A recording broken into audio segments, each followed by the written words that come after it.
She stepped into my office and looked around. Later, I would learn that this was a habit of hers. She took in the details of spaces. Today was the first day back at school after the summer holidays, and already the sun beat with a headachy glare against the window. I'd drawn the blind and warmed some drops of sandalwood oil in a burner. The irises I'd bought on the way to work stood stiffly in a vase on my desk. Their pointy sapphire buds would open by the afternoon. The office was in the original sandstone building at the front of the school, and its north-facing window framed hectares of green playing fields. In my first week here, I had consigned the dingy, school-issue brown chairs and stained yellow rug to a remote storeroom. At the Salvos in Glenferrie Road, I found 2 heavy 70s-style armchairs. They were wide and solid, big enough to curl your legs up and to support your back and neck. Joe, the caretaker, collected them in his van and wrestled them inside, dabbing at his sweaty face with a big handkerchief. They were now covered in a soft sky blue fabric. From home, I brought the faded circular mat from my study. It was thinning in places, but it had a lovely traditional design of interlinked flower-like splotches of rich cobalt and mauve.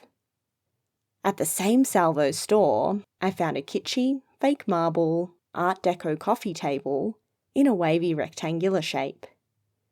Its blue-grey undertones picked up the blue of the chairs. Against the back wall was my desk, again standard issue, and it held my computer, diary, a telephone, and current files.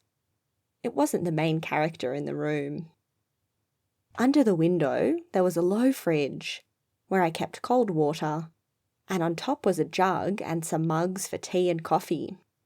There was one framed print, a 1950s watercolour of the curve of the Yarra, east of the Prince's Bridge, looking towards the city. Just the one print. The boys and girls I saw in this room didn't need to endure happy snaps of my family. Alison Brennan. I knew from her file that she was 16.